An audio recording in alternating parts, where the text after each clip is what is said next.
Funny little fact here. Did you know that at one time, Richard Nixon declared Timothy Leary to be the most dangerous man in America? The irony is not lost on me with a guy like Nixon in office. But for those unaware, it was in 1970 when Nixon basically passed the Controlled Substances Act, which classified all the drugs into categories. And at that time, psychedelics became illegal. And when I say psychedelic, I'm really referring to any substance that interacts with the 2A receptor, basically psilocybin, which is magic mushrooms, or LSD, or DMT, dimethyltryptamine, also found in ayahuasca, even perhaps ibogaine, a variety of these different compounds. Some deal with dopamine, some deal with serotonin, but all of them have life-changing impacts on the psyche and cause one to think a little bit differently. MDMA falls in a very obscure place within this category. But Timothy Leary is not my hero by any means. I believe that as I guess you might call him like the priest or the preacher of LSD. At the time, him and who was later to be known as Ram Dass, which was at the time Richard Alpert, they both discovered psychedelics. LSD was invented back in the 30s. It became available through pharmacies. Sandoz Laboratories was sending it out to people and scientists around the world until the public got a hold of it and the hippie revolution exploded. The psychedelic compound known as LSD has life-changing effects, something that isn't lost overnight. It's not as a person gets high and they the next day just kind of forget about it. In fact, a lot of the work happens the next day. And I'm not going to go too much into that. I just wanted to make a general discussion here on psychedelics because they're finally being taken seriously. And when I was young, they were considered taboo. When I first took psychedelics, it was out of curiosity.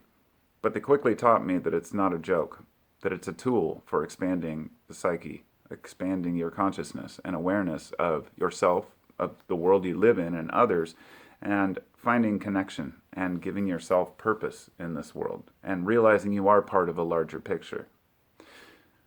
As simple as that sounds, it is the feeling that everyone craves that they might not realize that they even desire. The desire to belong and to be content in knowing you know nothing, if you will. Now, Timothy Leary was a PhD. He had a doctorate in psychology. The reason why he ended up leaving the college, Harvard, just like Ram Dass did, was because they didn't appreciate him giving students this new substance and doing these experiments. But the feelings and the realizations are so profound that you can see a person easily leaving a career to pursue this new amazing chemical. Now, a person may say, well, what about mushrooms at the time? Weren't people taking those? They really weren't. Gordon Wasson had traveled to Mexico to find these psychedelic mushrooms, but they weren't very popular until the 60s, around the same time as LSD, and even later. But the thing about psychedelics, and a lot of people don't realize, is even back then, when they were using it successfully for a decade or more in experiments in psychology and psychiatry offices to treat PTSD, which was perhaps shell shock at the time, depression, anxiety, various mental illnesses we don't even know we have, that most of us share to one degree or another.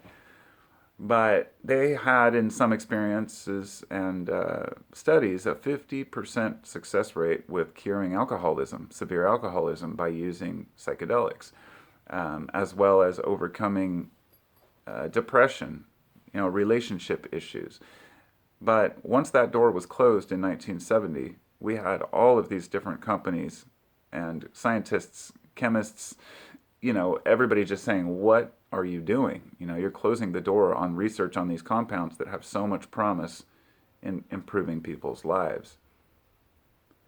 I think part of the problem lied with the fact that there's not a lot of money to be made off of something you take once.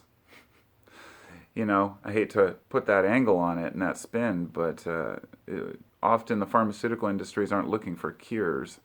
They are looking for, continual recent, profits. But more than that, it was a lot of fear mongering in society about the dangers of these compounds, just like with cannabis, and just like any other substance. When they try to make it illegal, it eventually comes back around. And now Johns Hopkins and other colleges are finally doing research on these compounds again. And it's finally getting the scientific proof of efficacy that it needs. As I mentioned, that the work starts after the trip. It's not the experience that you have while you're under the influence and while you're at your peak that you're doing the real work. Although that's part of it. A lot of the work happens on the come down and into the next morning or the next day, where you sit and discuss life with friends, with a group of people, which is what I've done, or in the right set and setting if you're there for a specific cause or need, like PTSD, or you're trying to get over something, then having somebody there that can talk you through it can be very useful. But there's a very strong discomfort as psychedelics kick in, as they take effect. At least for me, I tend to kind of withdraw and go off on my own for a little half hour or so, maybe an hour. It's as if your boundaries are dissolving, and they've been able to show that this is true. We have the baseline reality that we all live at. Even when you have slight differences in your daily feelings, ups and downs, you still have that baseline reality where you see things a certain way. When you take psychedelics, it dissolves that boundary, but it takes time. It's almost, for me, literally waiting for that reality to melt away so I can connect new parts of my brain. It's like remodeling, going through the process. But once I'm at that point, it's as if you just know what's important. You understand these things, and you understand the universe and the connections, and it all comes at once. It's like an epiphany, an awareness that, aha, everything's connected. There's a side of this where it can be taken too far. As I heard one person say, I don't remember exactly how they said it, but they said, when you're on psychedelics, the smallest thing can become so profound. And that's so true. You can think that you had an epiphany about something, but if you write it down and read it later, you might say, whoa, that wasn't that really much of an epiphany. But you find that maybe it was. It's just something you're aware of, but you had never vocalized to yourself.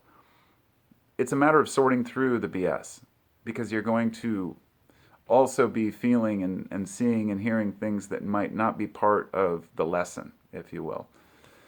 It's pretty hard to explain. The idea is just to have a new vision, a new perception, and that should always be an improvement upon the last one.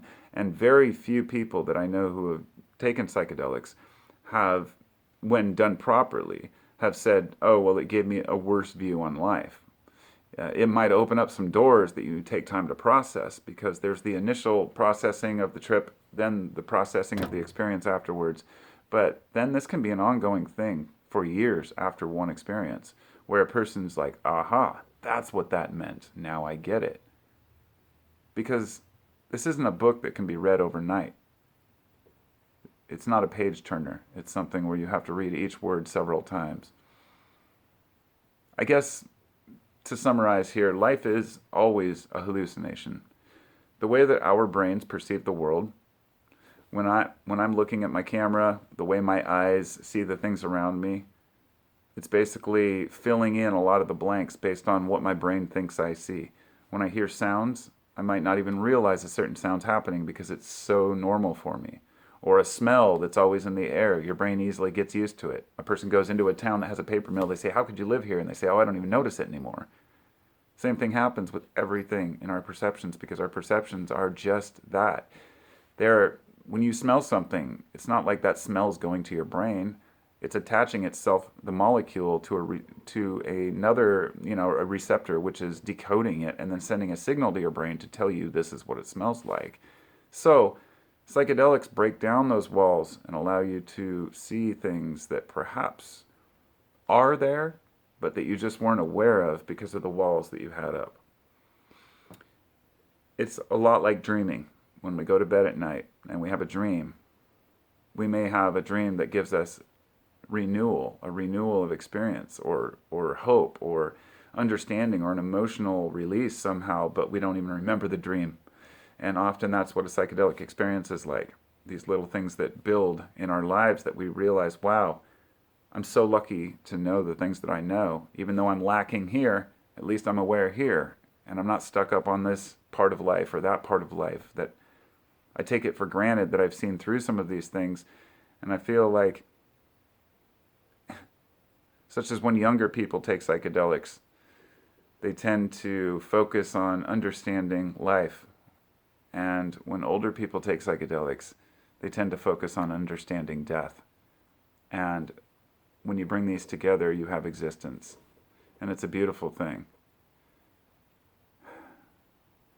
Just some thoughts. Just as a final note, I'm not promoting psychedelics, and nothing I say here should be used as advice or guidance. It's important to declare that. I don't want young people taking things they shouldn't take, or anybody doing anything illegal they shouldn't do. These are just my thoughts.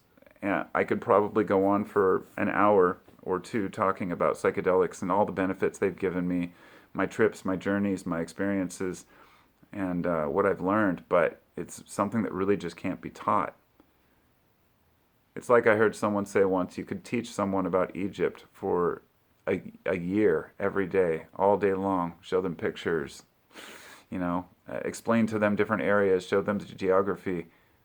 But a person could spend one day there and know more than they could have learned in a book. I mean, as far as what's important. And I think it's the same traveling to that psychedelic realm. Because you're not going to learn the same lessons others learned. You're going to learn the lessons you need to learn. Hopefully. Peace and love, and I'll talk to you all next time. Thank you to my peeps. Thanks to my patrons. I just uploaded another Patreon video for my patrons. And I will be making a podcast shortly about the current cultural problems we have and hopefully cover some of these issues in depth. So I'll talk to you all next time. Peace out.